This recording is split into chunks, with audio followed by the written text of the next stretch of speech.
Hey guys, welcome back for a video. I'm going to be actually replacing the master clutch cylinder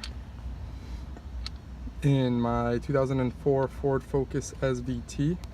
So that's what we are going to try to start doing. I've already taken apart the kick panel, and I just started loosening some of the nuts to the pedal assembly, I believe, for the brake and clutch pedal. So let me show you what we have so far. So down here, as you can see, maybe it's pretty wet and covered in fluid down in that area. Let me see. You can probably see that. So what I'm gonna do is I was originally gonna just take off the nuts that are on the side, right? Hold on. What I was originally gonna do was just remove the nuts that are on, wait, where'd they go? I just saw them. That were right there, that one and that one. I believe that's all you need to get the master out. But what I'm gonna do is I'm gonna take apart take off the four nuts around the edges, and I believe this whole assembly would come out. We'll have to find out and see, because I also have another part to replace. I have this part right here. Don't exactly know what it's for, I'm not gonna lie, but I know when I was given this vehicle to borrow for quite too long now. It's been about a year and a half that I've been borrowing the vehicle, so I figured I should be the one replacing and doing maintenance on it before I give it back. So that part is what was in the car, and then the master was already in the car when it was given to me. That's all I was told was by my dad, was that needed to be replaced. At the time of it given to me, it wasn't leaking, but then since it's just started getting worse, so I'm gonna replace it and do a complete maintenance on the entire vehicle before I give it back. So I will keep you guys updated. So progress update. I had to remove the airbox intake and the battery. So the battery holder is right here.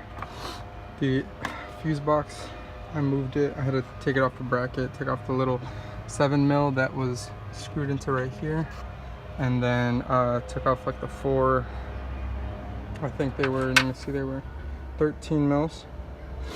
There's like 4 of them or so, 4 or 5 that were holding the battery holder, and then the intake was kind of held in by just some little plastic knobs or whatever that were into like a rubber grommet to, I guess, avoid vibration.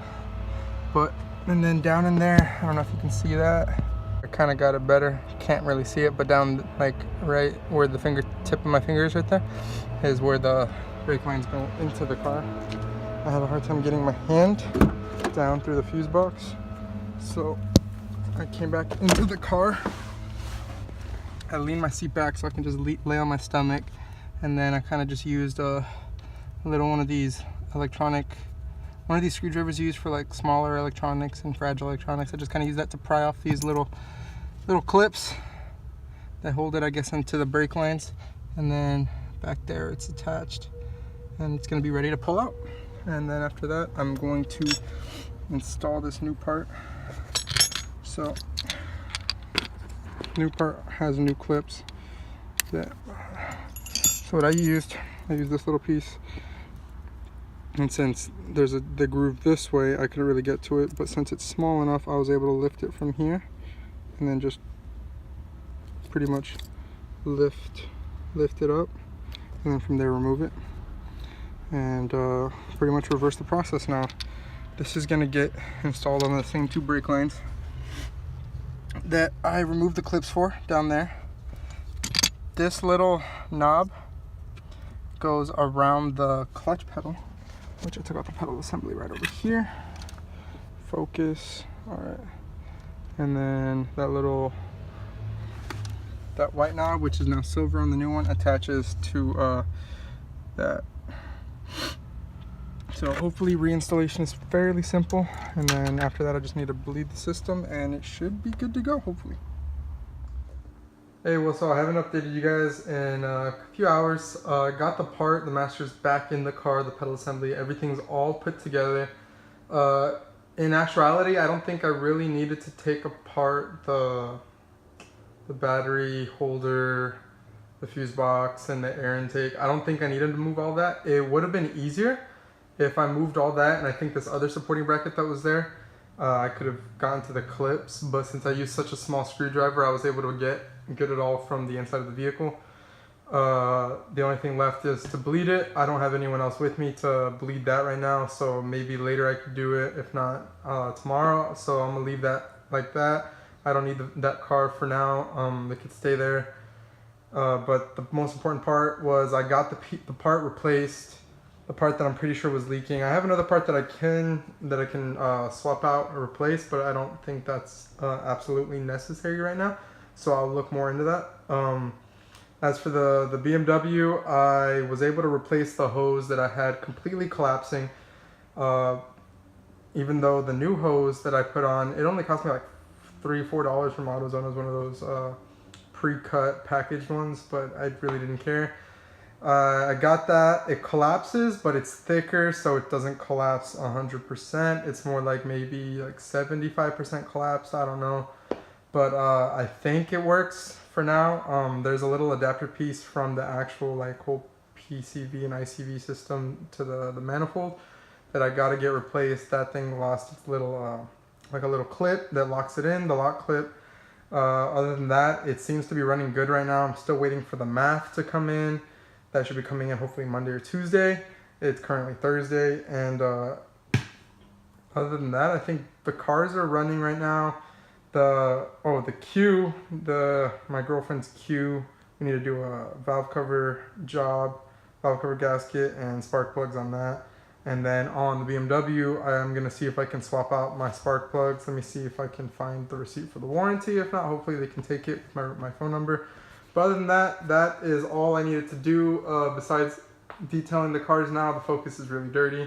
So I can try to detail that, make sure everything's 100%. There's no check engine light on it right now. So as for the motor, everything seems good now, as long as no brake fluid is leaking from the master. I just need to get it bled, which shouldn't be too hard because I see the bleed screw from the top. A lot of places where I saw they were removing everything I removed, but honestly, it's not the hardest thing to get to. I might just use a socket, a deep, I think it might be like a 7 or 8. Use a deep, crack it open, and then just close it. I don't know how well that'll work since, you know, the bleed screw's going upwards, and then I need to go down, so I might just try to squeeze a wrench in there maybe. But we'll see how that goes. If not, I'll take everything apart and update everything. But as of right now, the Focus is not movable. I mean, we can push it around, but it's not going to be driving. The Beamer drives, just got to be careful. Other than that, I mean, got to be careful. I got the same codes, P0173, P1188, and P1189.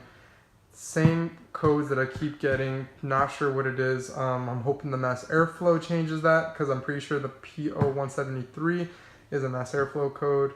I thought the P1189 and 88, I thought they were PCV / maybe O2 sensor codes, but I have a simulator, and I have everything rerouted for the PCV, so we'll just have to keep messing around with that. And as of right now, that's it. Thank you for watching, and until next time. Yep, later.